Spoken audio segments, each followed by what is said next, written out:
Commentaire de saint Thomas d'Aquin sur l'Évangile de Jean, chapitre 11, suite. Or, Béthanie était proche de Jérusalem, à environ 15 stades. Beaucoup de Juifs étaient venus vers Marthe et Marie pour les consoler au sujet de leur frère. On décrit ensuite la condition de ceux qui viennent visiter les deux sœurs, quant à l'opportunité de la visite et quant à leur nombre. Quant à l'opportunité, certes, parce que le lieu du mort était proche de Jérusalem. C'est pourquoi l'évangéliste dit « Béthanie était proche de Jérusalem à environ 15 stades, ce qui faisait presque 2000, car 1000 à 8 stades. Et ainsi, pour de nombreux Juifs de Jérusalem, venir en ce lieu était manifestement facile. Au sens mystique, par Béthanie, qui a le sens de maison de l'obéissance, et par Jérusalem, qui a le sens de vision de paix, il est donné à entendre que ceux qui sont dans l'état d'obéissance sont proches de la paix éternelle. Citation : « Mes brebis écoutent ma voix, et moi je leur donne la vie éternelle. » Jean chapitre 10, versets 27 et 28. Et on dit 15 stades parce que celui qui veut de Béthanie, c'est-à-dire de l'état d'obéissance, aller dans la Jérusalem céleste, doit franchir 15 stades. D'abord 7 qui se rapportent à l'observance de l'ancienne loi, car le nombre 7 se rapporte à l'ancienne loi qui sanctifie le 7e jour. Ensuite 8 pour l'accomplissement du Nouveau Testament, auquel se rapporte le nombre 8 à cause de l'octave de la résurrection. La condition de ceux qui viennent visiter les deux sœurs est décrite quant au nombre, parce qu'ils sont nombreux. C'est pourquoi l'évangéliste dit « Beaucoup de Juifs étaient venus vers Marthe et Marie pour les consoler. » C'était certes de la piété. Citation : « Réjouissez-vous avec ceux qui se réjouissent. » Romains 12, 15. « Ne manque pas de consoler ceux qui pleurent. » Siracide 7, 38. Puis l'évangéliste décrit les deux sœurs, d'abord Marthe puis Marie. Il décrit Marthe sous 3 aspects, d'abord en tant qu'elle est accourue au-devant du Christ, puis quant à l'amour de dévotion qu'elle a témoigné au Christ, enfin quant au progrès d'instruction auquel le Christ l'éleva. Donc Marthe, quand elle entend que Jésus vient, court au-devant de lui, tandis que Marie restait assise à la maison. La venue de Marthe au-devant du Christ est décrite comme rapide parce que Marthe, quand elle entend que Jésus vient, court au-devant de lui, aussitôt, sans aucun retard. Il vient est au temps présent. Peut-être que le Christ étant proche du village, quelqu'un l'avait précédé et annonça la venue du Christ à Marthe, qui, dès qu'elle l'entendit, accourut aussitôt.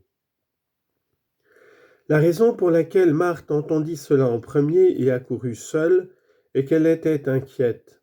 Aussi le Seigneur lui dit-il : « Marthe, Marthe, tu t'inquiètes et tu es troublée pour bien des choses. » Luc chapitre 10, verset 41. C'est pourquoi, occupée à l'arrangement des affaires domestiques, elle courait de différents côtés à travers la maison et accourut plus facilement au-devant du messager.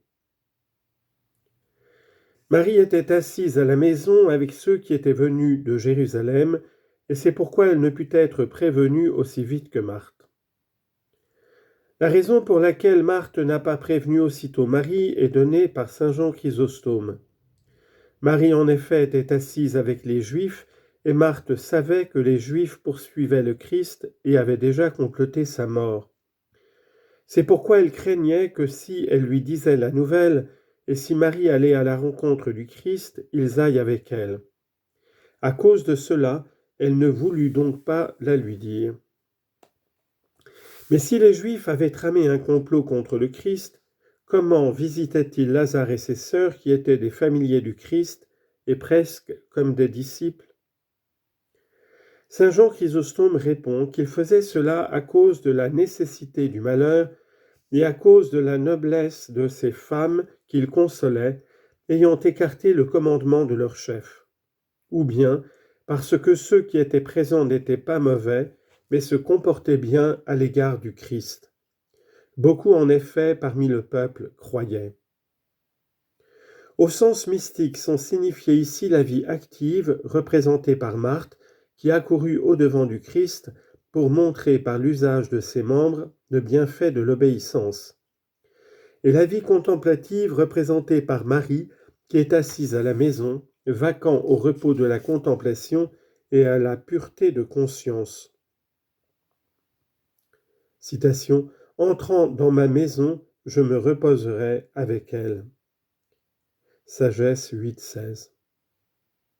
Marthe dit donc à Jésus, « Seigneur, si tu avais été là, mon frère ne serait pas mort. Et maintenant je sais que tout ce que tu demanderas à Dieu, Dieu te le donnera. » L'évangéliste montre que l'amour de dévotion en Marthe devance tout. Avec dévotion, elle expose ici deux choses au Christ, l'une qui regarde le passé, l'autre qui regarde le futur. Et ce qu'elle dit, « Seigneur, si tu avais été là, mon frère ne serait pas mort », regarde le passé. Elle croyait en effet que le Christ étant présent, la mort n'aurait pas lieu, puisqu'elle avait vu une femme guérie au seul toucher de la frange du manteau de Jésus. Et certes, elle s'émouvait à bon endroit, car la vie s'oppose à la mort. Or, le Christ est la vie et l'arbre de la vie. Citation, « Elle est un arbre de vie pour tous ceux qui la saisissent. » Proverbes chapitre 3, verset 18. Si donc l'arbre de la vie pouvait préserver de la mort, combien plus le Christ. Néanmoins, elle avait une foi imparfaite, estimant que le Christ pouvait moins absent que présent. C'est pourquoi il disait, « Seigneur, si tu avais été là, mon frère ne serait pas mort. » Et certes, on peut dire cela d'une puissance limitée et créée. Mais de la puissance infinie et incréée qui est Dieu, il ne faut pas le dire, parce qu'elle se rapporte également aux réalités présentes et aux absentes, ou mieux, toutes choses lui sont présentes. Comme il est écrit, « Penses-tu que je sois Dieu de près, dit le Seigneur, et non Dieu de loin ?» Jérémie chapitre 23, verset 23.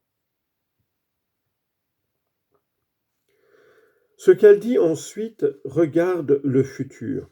« Et maintenant je sais que tout ce que tu demanderas à Dieu, Dieu te le donnera. » En cela, bien que d'une certaine manière elle ait dit vrai, car au Christ, en tant qu'il est homme, il appartenait de demander à Dieu, et c'est pourquoi on lit qu'il a souvent prié, et l'évangéliste dit plus haut, « Si quelqu'un adore Dieu, celui-là, il l'exauce. » Jean 9, 31.